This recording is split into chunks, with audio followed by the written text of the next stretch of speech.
Okay, welcome Liam. Today, my name is JonSteele and today is Friday the 15th of March 2019. I'm recording a video to cover and be assessed for my AAVRA to cover wounds and bleeding. I declare that the recording will be completed without breaks and will not be edited before submission to my assessor. Present today is myself, JonSteele, Liam Coyle and Dawn Jameson. It is 1 o'clock on the 15th of March 2019 and I will now start my session. Excuse me. Okay, Liam, so we planned and talked about the session and assessment that we're going to carry out today on Monday. Are you happy with the conditions, the surroundings and what's expected of you for this assessment? Okay, have you checked your equipment ready to use through the assessment? I've done, yeah. Okay, and is there any questions that you wish to ask me before you commence? No.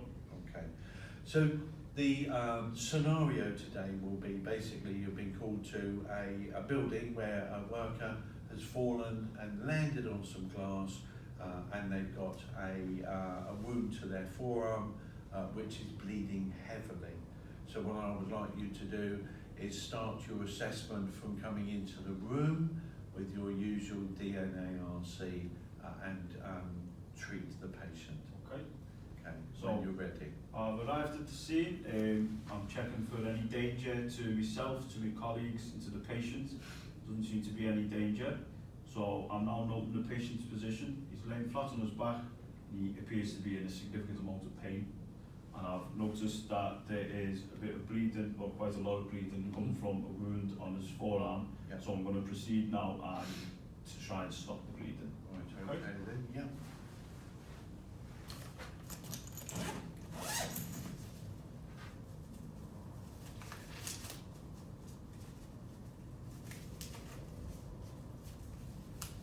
Okay, so what I'm getting out of my bag is a cap tourniquet, some gauze and a bandage.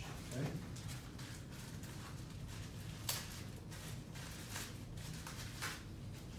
So I'm now going to apply the tourniquet to the patient's arm, at least 2 inches above the wound. Tighten it with the Velcro strap, and then twist the toggle round. So I'm happy that the bleeding's stopped from the wound site. Okay.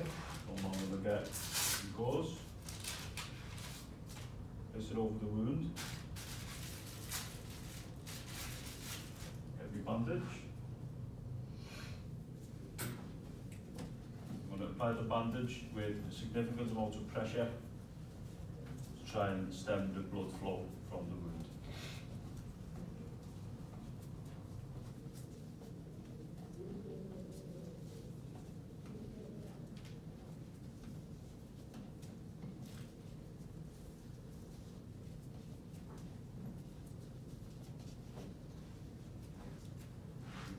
Tape.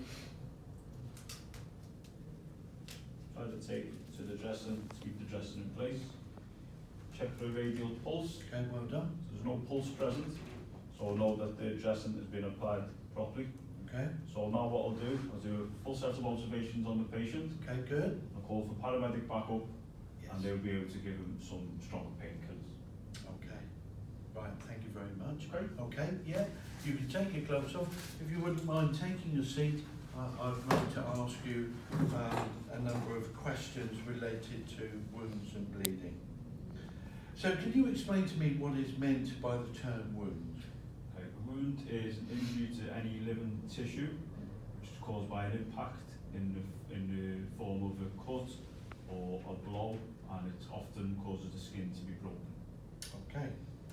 So can you explain the different types of wounds? Yeah, so you could have a gunshot wound, contusion, laceration, incision, puncture wound, or a burn.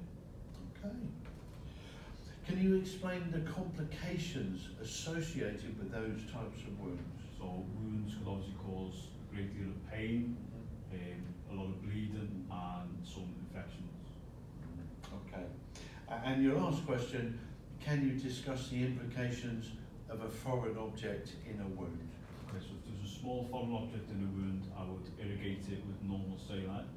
But if it was a big foreign object, then I would leave it in place because removing it could cause more complications in the form of bleeding and potential infections. Okay, thank you.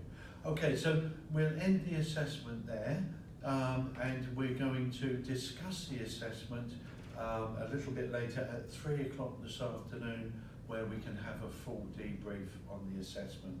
Are there any questions you'd like to ask me now before we complete? No question. Okay. All right. Thank you very much. Thank you, John. Thank you.